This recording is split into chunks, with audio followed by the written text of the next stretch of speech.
Hey, Ticats fans, thanks for checking in. It's your digital host, Louis B., and I'm very pleased to be joined by the defensive coordinator of your Hamilton Tiger Cats, Mark Washington. There he is on your screen. Mark, how are you doing today? Great to see you.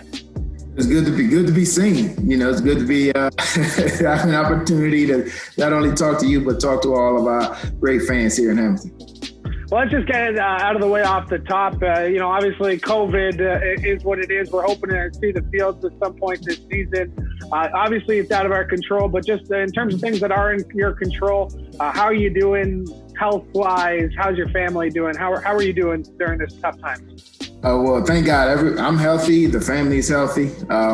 Everybody's, just doing pretty much what everybody else in the world has been doing over the last 2 or 3 months. Kids are taking their classes online, and they go to school every day. You know what I mean? And I come down and I go to work every day. I come down into my office here, and we get to work. And so things have changed drastically, but we're making it work. Coach, you spent 16 years with the BC Lions organization. Last year, you come into this new organization. Obviously, you got some experience in the CFL, but to spend so much time with one team and then to transition to a new one, I guess what kind of challenges came with that, and how did you adjust to it? Well, I guess the biggest change was, like you said, you go to a new organization, you're going to a new city.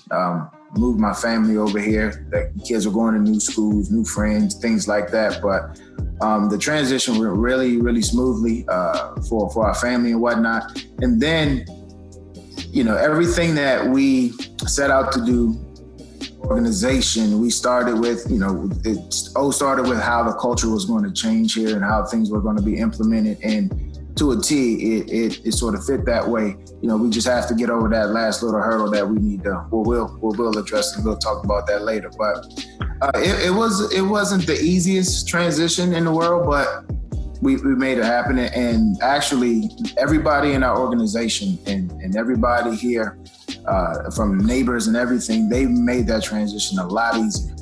Made it, and we were excited. And then the guys on the field, I tell you what, that's what it's all about. That's where our focus was. And, the guys bought in early. They were all in, and they got the job done. So that hopefully this year we can get on the field one and then, finish the things that we have to finish.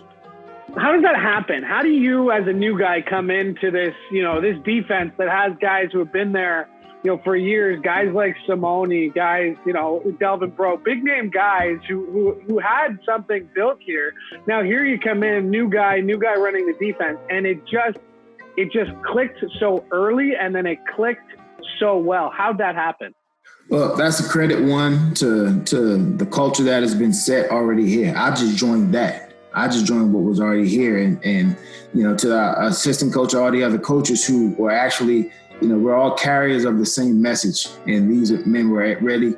They were ready to buy in. They were ready to fight. They were ready to play. And that says a lot about their character also. So, we had a sort of a perfect combination when it came with the guys buying in. They knew that they were good. They knew the culture that was already set here.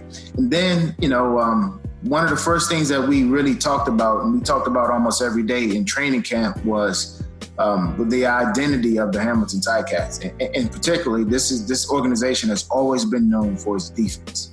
You know what I mean? Even from before I played, the defense here has always been legendary. And so, we have a very, very big mantle that we have to carry, being a Hamilton Ticat and being part of that defense, the legendary defenses that have been here in the city. And so the guys, they understood that. They tapped into that. They know their history. They know the history of the Ticat defense, and they wanted to do their part to continue the legacy of the Ticat defense. Well said. A lot of people want to know, last year went so well during the regular season, 15-3. A lot of people just go back to that Grey Cup and ask what happened. And I know Coach has addressed on it. He says you're an organization that focuses one game at a time. You're not focused on the 2020 Grey Cup. You're focused on week one of the 2020 season, whatever that's going to be. But I mean, just how much does that stick with you? What happened, and how much can you learn from what happened at the Grey Cup? Well, we've learned a lot from that experience. Everything from the week to the game itself. We've learned a lot, and we're really focused as a staff to make sure that it's not about getting back. We're not going to get back the 2019 Grey Cup. That is long gone. It's about the goals that have been set for this season and the things that we want to accomplish this season, and that's what's most important. Yes, you do learn the lessons from yesterday. That's critical. You have to. You don't want to repeat those things at all. But then you have to shift your focus on what's coming. And it didn't turn out the way we wanted it. We didn't perform the way we should have, the way we prepared.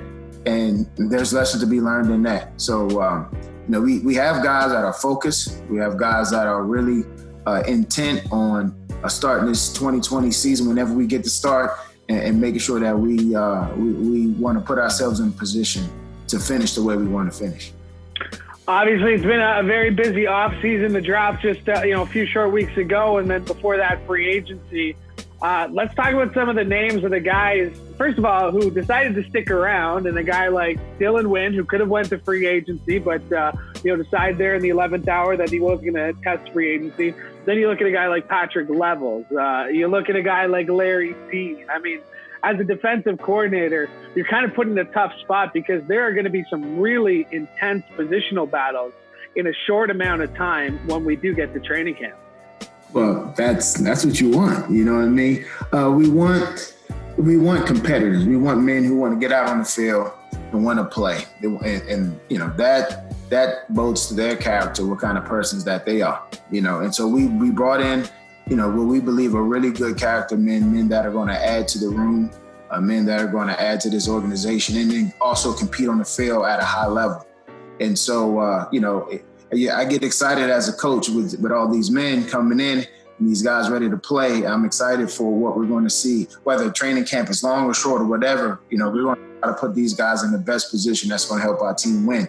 And, it says a lot to the culture of what's going on here in Hamilton that guys will, they'll choose to stay and not test free agency and things like that. So kudos to, all the defensive coaches and all the coaches that own our staff, as a matter of fact, because we don't really separate it like that. All these guys add to it. And the men understand, they know that there's something special here and they want to be a part of it. And so they choose not to leave. Rico Murray is a name that's, come up a lot just in terms of what he's done, with his Ticats. Do you see him playing maybe a different role moving forward, or are you excited to see, what all these additions plus what you already have in there, how it's all going to fit in? Hey, Rico's the kind of player, he's what you want. He's a productive player. He's a professional. He takes care of his business, and he's a leader, by not only by example, but he's also a leader that'll verbalize what needs to be done. I'm sure wherever Rico, he's that kind of guy. He's going to come to work. You can put him anywhere. He's played so many positions, and he's done that already in his career, and he's been successful wherever he's gone. So he just wants to come in and contribute and help this team win. And he's a coach's dream, right? So he's able to lead the room. He's able to, he's that connection between coach and player group sometimes. And he's a fine player, a fine young man. And I'm excited. I'm glad to have him because I've always, you watch him on film and you see him from a distance all these years, and now you see what makes him special. Yeah, I was talking about this, leading up to the draft with Drew and Berkey and Coach. They love the option of versatility. And when you look at the guys that you have, whether it's in the secondary, whether it's front seven, I mean, like the versatility of the guys you have is almost unmatched in that you can play almost a plug and play system with 10, 15 guys on your team. Right. Well, and that's the way that O and Berkey and Drew have all designed this team to be built, to have guys that have some multiplicity to them, to allow them to plug and play, like you said. And that starts with, obviously the football intelligence of the player, and then making sure that your scheme is something that you're able to do these type of things. And, we're right now, we'll see what 2020 looks like. We haven't stepped on the field yet, but hopefully, we'll see, all those positive things come out. Mark, it's really great to see you. It's great to catch up. I can't wait for the season to start. Thanks so much for doing this. Hey man, you're not the only one that's ready to get for this season to start. But thank you, and Ticat fans, just continue to be patient, and we're coming. We're on our way, and when we come, we'll make something special happen. Well said. Awesome, Coach. We'll leave it there.